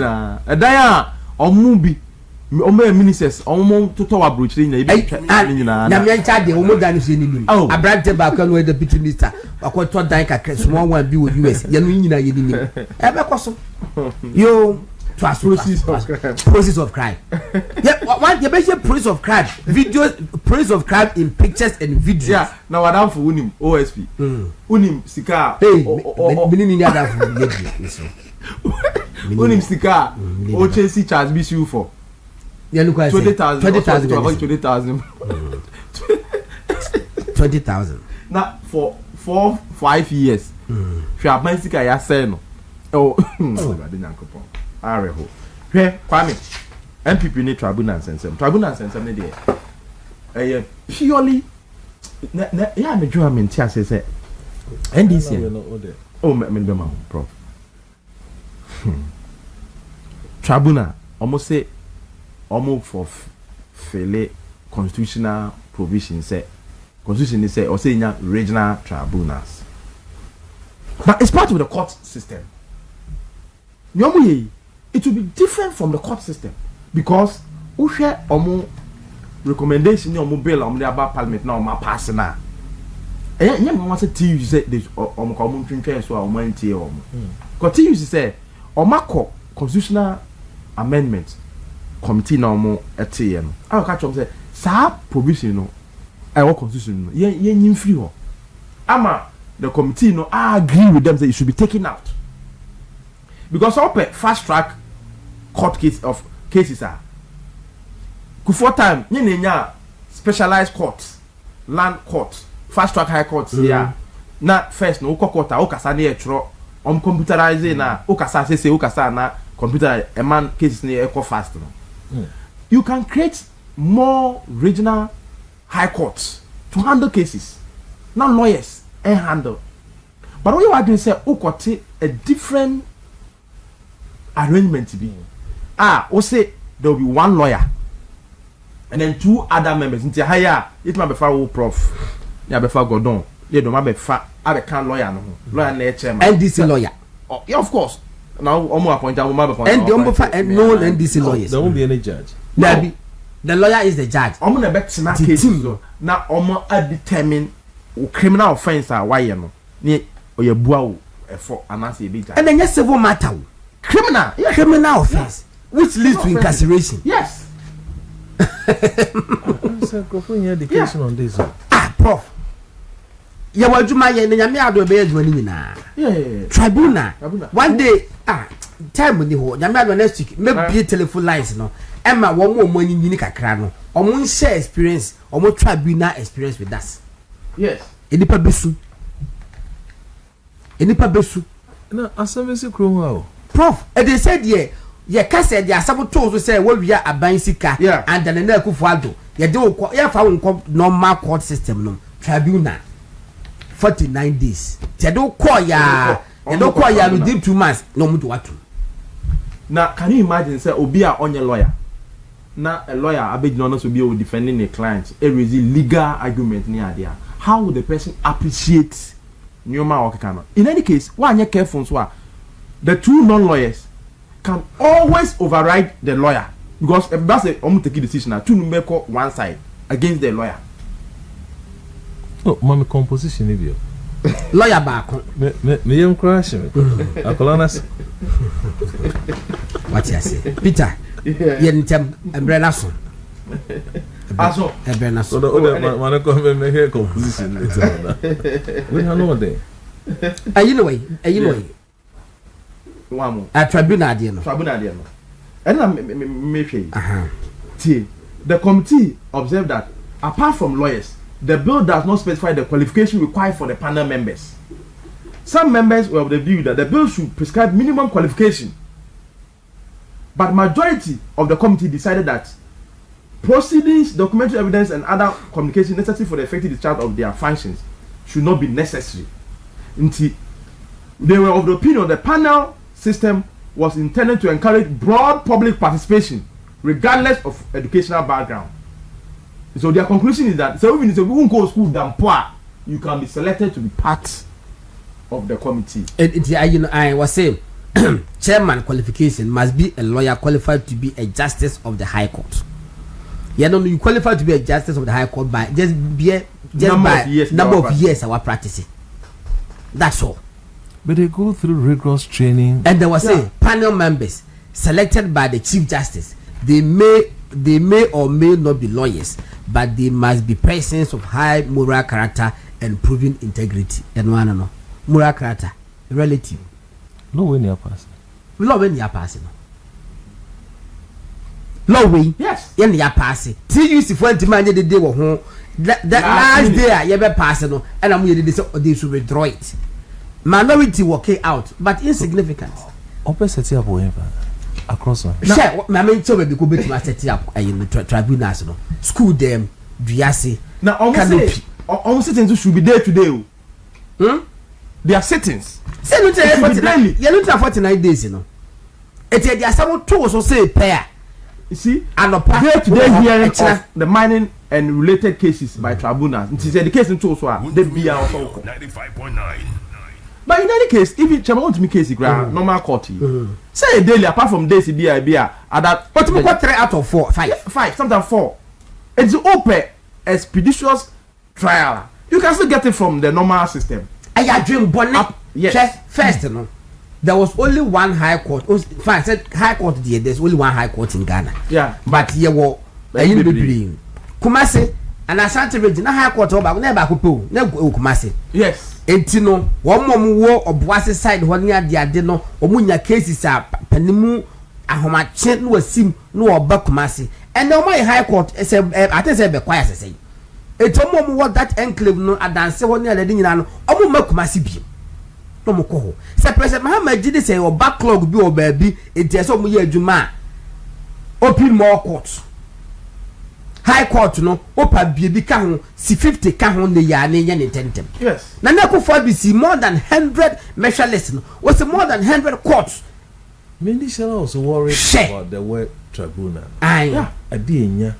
What is our word no pokra now? When you're comfortable better tribunal too. But this is a background of individuals every form for this day. Yeah. Asemo. Patro, wo sem bi asem no. Aka 3 minutes. Sir. Asemo. But now non-lawyers no would they even appreciate court proceedings ana and how I see for ADSM judicial system ana asem sebe MPP nsensem no party no reorganization na me tene say so far no ohwe cases are abba yes na go do see 140 you see courts high court and magistrate court 140 adenta de yamu adenta circuit court na go for the see fe but hampo no bi de ya bem o see 60 district courts 60 bungalows for judges. Yeah. So ko ABB no crampo and Peter yanko. And no we no what's our packet court no. Hwe ebisi da. O ba ye 10. Yes. Say 7 at a go, then 3 at a go. Now, unim say to make it 21. Those days are President Kufuor time. Almost say packing the court no. Supreme Court o ma exceed 16 da. Not ya no nipa akopra mo de be kan justice afre. No, me say even Kufuor almost packing. And Ayariga no ye de say Kufuor was packing the Supreme Court, no. The Supreme Court justices are near at the time no. And it never exceeded 16. Na before the time now we call retirement. I know or the biya be shape. Obi call retirement. Yeah. No wa replace. Yes. Et na ku for bet match say we call retirement the way they said and 9. We call retirement the way they said. Na Mahama be president 2025. Now Supreme Court judge biya call retirement. And on this 7 ko kan. Yes. Opposition was say a bro so in fact how na do so me what maybe how na do voice the video. Na we refer Ayariga. Yeah, walk say na Kufuor didn't judges we be count 3 day as he has forgotten about its implication on the national purse. Yeah. And then the national purse ni be as it be. And the President Mahama e be count about 21 unprecedented in the history of Ghana. Yes. Packing the court. Yes. No forget na Ayariga obekaya vetting or you are challenging the constitutionality. Yes. Say or no court say it should the 1992 constitution say it should not exceed 10. Into our course it should be 10 or 11. I for the 16 no is on the high side. They been see that. And then 21.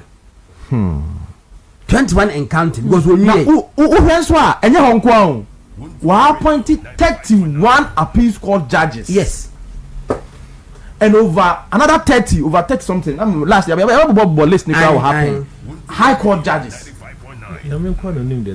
Packing the court. Yes. What can opposition say? NDC for lawyer for you ready. Say so be president or domina ebeko court. What can opposition? Yes. Said they should be ready to take up appointment as judges. John Mahama. And that's how do you see obedenya justice or my God name. Obedenya. Peter. Enti MPP in semana ya ka. Then be say be any. Oh, Ashanti region wo dey on say. Oh, you see Ashanti region one party ni efunuma. The nyoma be koso bia no e be hia se party no ani be ko hoye. Okay, can be. It so wo hwe krampo na out of the 23 constituencies now almost say aka wo so mo ye no. E was Ashanti no. No, the whole Ghana. The whole Ghana. Ashanti that 6. Na 6 no. Baby how no wo pa ye. Bantama. Obuasi West there. Ya kan wan some last week kakra wa. Abranti be ko independent na. Ko independent. The so na need of man to. And they say straight away. Only kwan so to. Straight away. Hwe amnesty na party the man no. Party ni ka say wako independent. Yes. Let's say wo san ba. E was say wo tro krata it has to take you 2 years. Yes. And your blanket you know mo Dabi. Terms and conditions. Yeah. And we must adhere to it. You see, there are some individuals region one man omo na equity problems no. Me wo a report of the Constituency Appeals Committee of the command region. Region is set a committee chaired by Ben Kwache and Kwame Adom, regional secretary. Shadrach Obin Yeboah, also lawyer. Lawyers, 3 lawyers. Menya was it intercepted report on all the constituencies. Okay. No. A copy. Why intercepted? Aye. Laboni. Been a dumb boy. Say Laboni. In fact, na 10 constituencies, but actually, to me settle be easily as on by. Now, share the panel actually recommended say that Kofi Appiani Enino should not be allowed to contest. Share almost say Appiani or by a committee, his position was that during the 2024 parliamentary election, the party had a parliamentary candidate for the constituency, but there were concerns. Concerns existed that similar number of party supporters were dissatisfied with his candidature. So, following discussion among some party senior officials, he agreed to contest as an independent candidate to help retain those votes for the broader benefit of the party. He mentioned Honorable Ayu Afriye, the member of parliament for Afijase Asokore constituency, as someone who can attest to that he has what he has stated. So Honorable Ayu Afriye also confirmed same on phone during the sitting of the panel. Say now some people were dissatisfied with the candidature of MPP candidate Nana Obuasi West now. Some party prefer be catch or no say ongoing independent. Party form penny would be yes with the approval of the national no the regional election committee yes now all the appeals so I recommend say he should not be allowed to contest this time around. Yes, okay, so he doesn't qualify and independent, but of course it was 2-1. But 2-1 is 2-1. It's still 2-1. The panel, by a majority decision, upholds the disqualification of Kofi Owusu, Joseph Nadininkoff and Kofi Appiani for the reasons stated in the report of the Constitutional Election Committee. The majority panel is of the view that if the independent candidate of Kofi Appiani and his supporters were allowed as a result of a decision by a party as asserted by the said appellant and affirmed by the Honorable Ayu Afriye, then the party must specifically exempt them from the application of the party constitutional provision on forfeiture. And they say, oh, allow them then going for forfeiture part in every constitution anymore. But somewhere, somehow, somebody wrote to him, say he should be allowed to contest. I said, research officer, do also. Region. Now, the research officer with that mandate. No. And now on no quite say research officer man let us say omna me contest it into ma allow me contest me allow ne dia and the 2 to 2 number me so research officer research officer or mandate benya research officer that be by yansan can say about one year to na from polling station constituency regional urban national no say electoral area coordinator ni nyina no national na organize. Yes. Yes, national organization. National what committee. Yeah. Representatives. So the committee is accountable to national. Yes. To national the idea but we should not seek to go contrary to the national aye. Say bibi on the Montiasia a party back. Other the internal crampo. What I say. At the end the mummy infini. Peter, your time national. Okay, your time national. Na can make up Jakwabre dear na. Jakwabre. Oh, maybe in Cancer Body Constituency. Now if Jakwabre East. Oh, if you just set East. If you just set East. If you just set East. If you just set East. Say almost so much. You know say. But the main one candidate be a court. A court no. And a court a fine no. 5,000. So court fine no.